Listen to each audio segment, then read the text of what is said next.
Bienvenue à chacun d'entre vous, que vous soyez des habitués de la paroisse ou au contraire que vous veniez pour la première fois, soit parce que vous êtes un membre de la famille d'un des enfants qui va être baptisé, soit tout simplement que vous nous avez rejoints aujourd'hui pour cette fête de Pâques. Vous êtes le bienvenu dans cette église.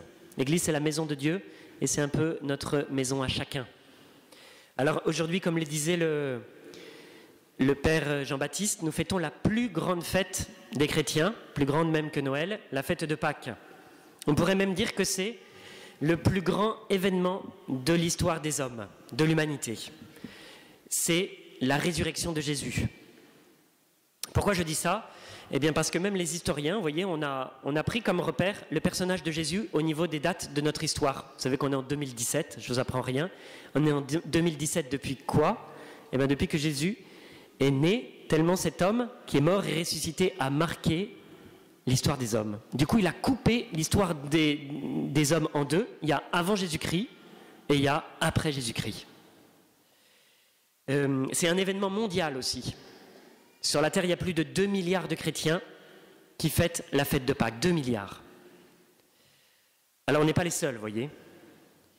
C'est un événement de foi. Vous avez entendu l'évangile. Marie-Madeleine est la première qui va au tombeau. Jésus est mort, il a été mis au tombeau vendredi, samedi c'était le sabbat, on ne pouvait rien faire, et dimanche matin, Marie-Madeleine va en courant au tombeau pour terminer l'embaumement de Jésus. Et là, elle trouve le tombeau vide. Du coup, elle va voir les disciples, Pierre et Jean, celui que Jésus aimait, ils courent aussi, et puis ils trouvent aussi le tombeau vide, et on nous dit que Jean entre, et on nous dit il vit et il crut. Il vit et il crut, mais en même temps, Jean, il n'a pas eu de preuve. Il n'a pas eu de preuve que Jésus était ressuscité. Il n'y a pas de preuve scientifique de la résurrection de Jésus. D'une certaine manière, on ne peut pas prouver la foi. La foi, c'est crédible, mais en même temps, il n'y a pas de preuve scientifique, sinon on serait obligé de croire, vous voyez. Or, la foi, c'est une adhésion libre. Alors, il a vu le tombeau vide et il a cru dans la foi. Après, Jésus aussi est apparu plusieurs fois à de nombreuses personnes. Même dans la Bible, on nous dit qu'il est apparu une fois à plus de 500 personnes à la fois. 500 personnes, ça fait peut-être toute notre église, vous voyez, d'un coup. Quand il est apparu, il a discuté, il a mangé avec les apôtres, il leur a parlé. Vous voyez, c'était pas un fantôme. Il a même dit « touchez-moi ». Et puis ensuite, il est remonté au ciel, et ce qui fait que nous ne le voyons plus. Alors ces premiers témoins ont transmis la foi à ceux qui les ont suivis. Certains, même beaucoup de ces témoins, sont morts martyrs. Martyrs, c'est-à-dire qu'on leur a dit « vous choisissez ». Vous renoncez à votre foi ou vous mourrez. Et ils ont choisi de mourir. Ils ont jugé que la foi était plus importante que leur vie. Saint Pierre, il est mort à Rome en 64 après Jésus-Christ, et Saint Paul en 67, il est mort aussi à Rome. Du coup, ça rend crédible, voyez, la foi et ce que nous fêtons aujourd'hui, la Pâque. Alors cet événement que nous célébrons aujourd'hui, qui s'appelle la Pâque, qu'est-ce que c'est, qu'est-ce que ça veut dire, hein ? Comme je l'ai dit, on fête la résurrection de Jésus. Mais Pâques, qu'est-ce que ça veut dire ? Alors le mot Pâques signifie passage. Passage. Premièrement, ça veut dire que Jésus est passé, voyez, de la mort à la vie. Ça, c'est un passage assez incroyable. Alors, il n'a pas été réanimé. Vous voyez, réanimé, ça veut dire revenir dans la vie sur terre. Parfois, ça peut arriver que les gens sont presque morts, et puis finalement, on les sauve. Là, ça n'est pas le cas de Jésus. Il était vraiment mort. Et il est revenu à la vie, mais à une vie nouvelle, une vie différente. Sa première vie, on pourrait dire, c'était la vie sur la terre, la vie terrestre, comme nous l'avons. Sa deuxième vie, c'est une vie au ciel. Alors, il est apparu un petit peu sur la terre, mais c'est une vie au ciel, une vie différente. On voit que Jésus, en même temps, il a un corps. On peut le toucher, Jésus ressuscité, mais en même temps, il disparaît. Il apparaît, il disparaît, il peut aller où il veut. Vous voyez, donc ça n'est plus, on pourrait dire, la même vie.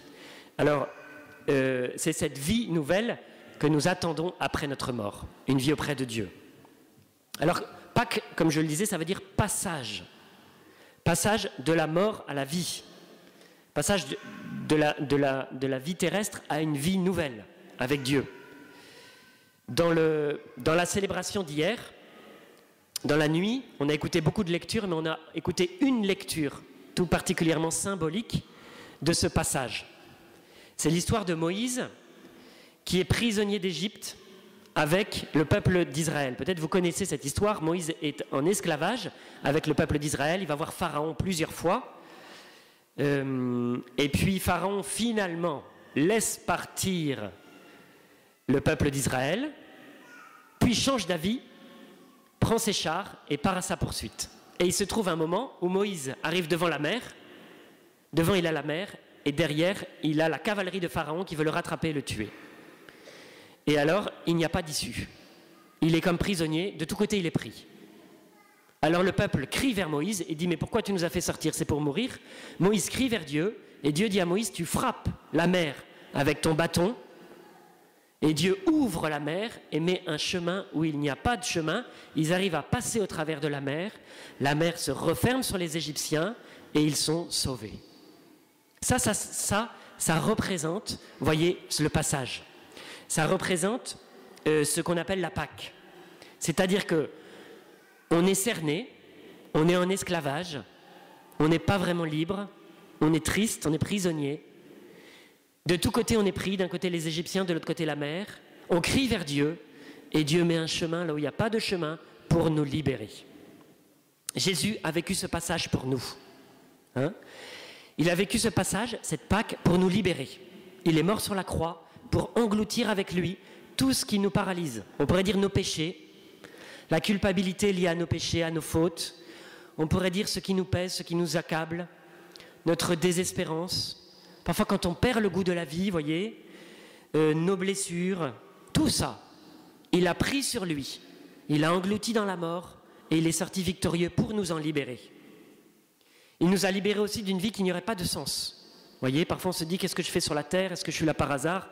Pourquoi je suis ici? Alors Jésus vient donner un sens à notre vie, en nous disant, tu es là sur la terre parce que je t'ai voulu, parce que je t'ai aimé, et tu es là pour aimer. Et je t'attends après la mort dans la vie éternelle. Il est mort aussi, il a vécu ce passage pour nous réouvrir, pour nous ouvrir la porte vers la vie éternelle. Sans lui, la mort c'était la fin. Mais avec lui, depuis qu'il est mort et ressuscité, nous croyons que la mort devient un passage vers la vie avec Dieu. Ce qu'on appelle le paradis, la vie auprès de Dieu. Voilà. Alors, Jésus nous donne cette libération, nous permet de vivre ce passage par le baptême. Si vous voulez, le sacrement qui est lié à la fête de Pâques, c'est vraiment le baptême. C'est pour ça que dans quelques instants, on va vivre 5 baptêmes. On a déjà disposé l'eau, elle est chauffée, donc voilà. Juste après mon homélie, on va baptiser 5 enfants. Alors, le baptême, c'est symbolique de ce passage. Comment ça représente ce passage? Comme je le disais, ce passage, c'est un passage de la mort à la vie. Alors, vous voyez, ceux qui vont être baptisés, alors il y a 2 manières de faire le baptême. On va faire les 2. Il y a la manière simple où on verse de l'eau, ça s'appelle par ablution, et il y a la manière plus saisissante où on se plonge entièrement. C'est celle-là qui est plus symbolique. Baptiser, ça veut dire plonger, comme Jésus qui a été plongé dans le Jourdain. Du coup, ceux qui vont être plongés, ils vont s'avancer vers le Père Jean-Baptiste et ils vont entrer dans le baptistère. Derrière eux, ça représente la vie où le péché est plus fort. Vous voyez, ça représente les ténèbres, ça représente toutes les mauvaises habitudes, tout ce qui pèse dans notre vie. Et ils vont quitter tout ça, ils vont être plongés dans l'eau. Ça représente la mort. Parce que sous l'eau, on ne peut pas vivre. Mais ils ne vont pas rester trop longtemps, juste un petit temps. Et ils vont ressortir. Ils vont être plongés 3 fois au nom du Père et du Fils et du Saint-Esprit. Ils vont ressortir et ils vont ressortir du baptistère de l'autre côté pour commencer une vie nouvelle. Une vie nouvelle avec Jésus. Du coup, le baptême représente ce passage où je quitte tout ce qui me pèse, tout ce qui est lourd, tout ce qui me paralyse, tout ce qui me déprime, pour me tourner vers ce qui me rend vraiment heureux, ce qui me fait grandir, et vers l'amour de Dieu. Voilà. Avez-vous été baptisés? Peut-être certains d'entre vous n'ont pas été baptisés. Alors à n'importe quel âge on peut être baptisé, on peut demander le baptême. Si vous voulez être baptisé, venez trouver un prêtre et dites-lui. Voilà. Si vous avez déjà été baptisé, peut-être vous n'aviez pas conscience de tout ça, parce que peut-être comme moi vous avez été baptisé étant bébé, du coup vous vous souvenez même plus de votre baptême. Mais là, d'une certaine manière, on va revivre notre baptême. Déjà en voyant ces baptêmes, et deuxièmement, après les baptêmes, les prêtres, le Père Jean-Baptiste et moi-même, on va venir vous asperger. Pas trop, hein, juste un peu. Quel est le symbole? C'est qu'on soit renouvelé dans notre baptême, comme si c'était un nouveau baptême, comme si c'était un choix nouveau, voyez, où on vient quitter ce dont je parlais tout à l'heure, c'est-à-dire quand on va vous asperger, hein, vous pourrez présenter dans votre cœur tout ce qui vous accable, tout ce qui vous pèse, pour le donner à Jésus, pour le faire disparaître dans l'eau, pour vous en débarrasser. Ça veut dire peut-être vos péchés, vos blessures, vos blocages, vos souffrances, mon problème d'aujourd'hui, voyez, ce qui me pèse aujourd'hui. Je le donne à Jésus pour qu'il m'en débarrasse, c'est ce qu'il est venu faire. Et puis, par l'aspersion, vous êtes lavé, vous êtes purifié. C'est comme vous plongez spirituellement dans la piscine, ici, dans le baptistère, et vous ouvrez votre cœur à une vie nouvelle avec Dieu. Voyez ? En vous posant la question, qu'est-ce que Jésus veut me donner aujourd'hui pour que ma vie soit plus belle? Est-ce qu'il veut me donner son amour? Je ne sais pas si vous avez déjà senti que Dieu vous aimait. Dieu nous aime d'un amour éternel qui ne dépend pas de ce qu'on a fait. Quoi qu'on ait fait, l'amour de Dieu se maintient sur nous, voyez. Alors si vous n'avez jamais fait l'expérience de l'amour de Dieu, peut-être vous pouvez demander ça, en disant tout simplement, Jésus, je ne te connais pas, je voudrais connaître combien tu m'aimes. Voilà, ça peut être ça. Ça peut être peut-être lui demander d'être libéré de choses qui nous pèsent, de chaînes, voyez, de dépendance. Ou alors demander sa force, son espérance, sa consolation. Chacun selon ce dont il a besoin. Et puis, dire à Jésus, je veux prendre un nouveau départ. Je veux prendre un nouveau départ, je veux commencer une vie nouvelle avec toi, je veux recommencer ma vie d'une nouvelle manière. Je voulais vous proposer maintenant d'écouter le témoignage d'Hélène, parce que Hélène, elle a été baptisée hier dans la nuit. Alors peut-être, voilà, tu peux venir Hélène, c'est un peu impressionnant pour elle, mais elle a accepté. Donc hier, elle a été plongée entièrement dans le baptistère.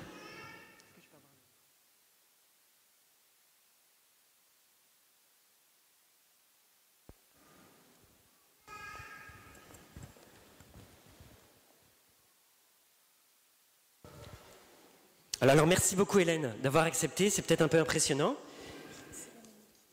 Ouais. Tu peux si tu veux.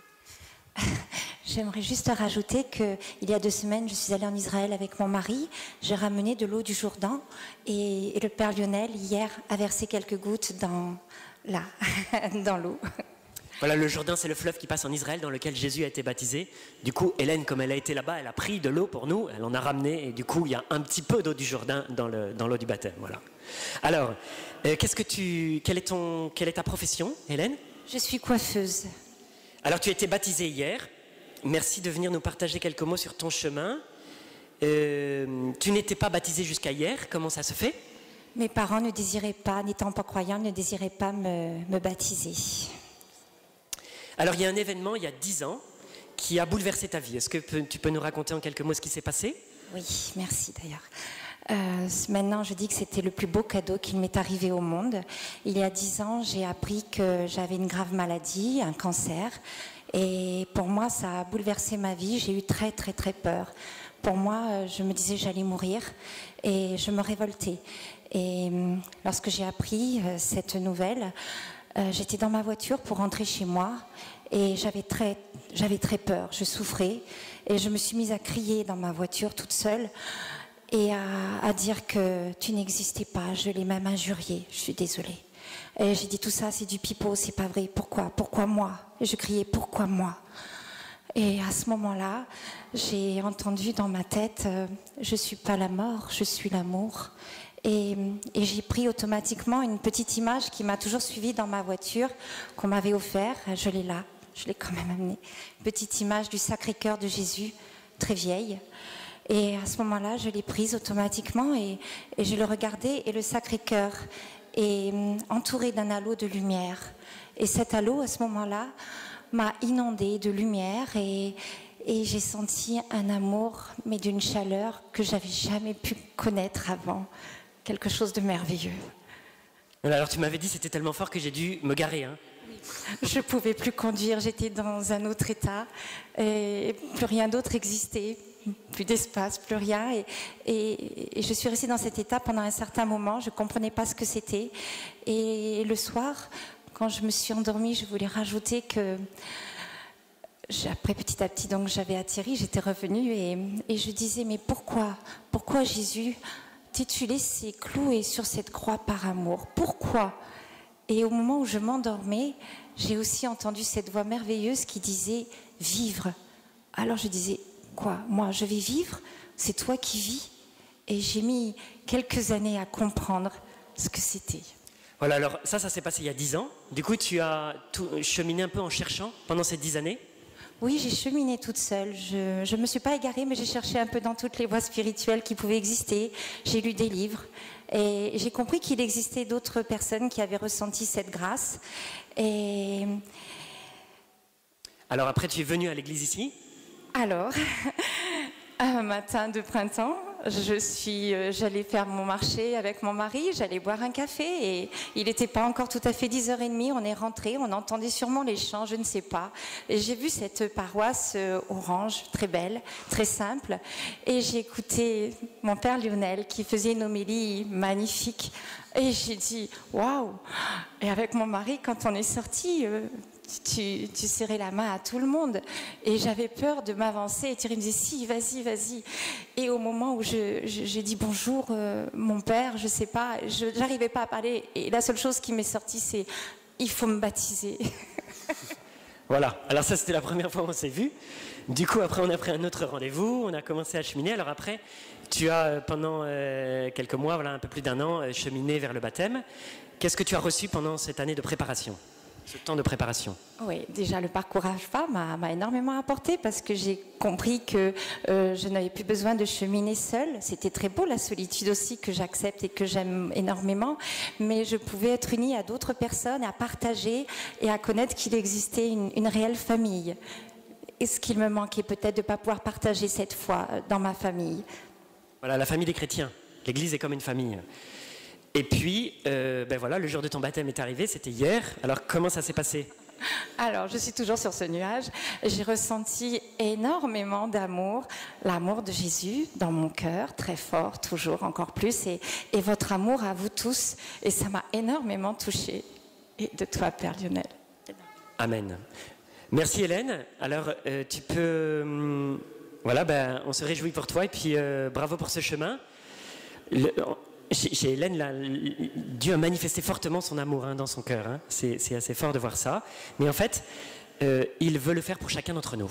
Il veut le faire pour chacun d'entre nous. Il y a une parole qui dit « Voici que je me tiens à la porte de ton cœur et que je frappe. Si tu veux l'ouvrir, j'entrerai, je viendrai avec toi et je ferai ma demeure en toi. » Voilà, du coup, c'est le... Chacun d'entre nous, nous pouvons maintenant méditer sur ces paroles. Merci de ce témoignage. Et puis prier pour les enfants qui vont juste être baptisés dans quelques instants. Merci Hélène.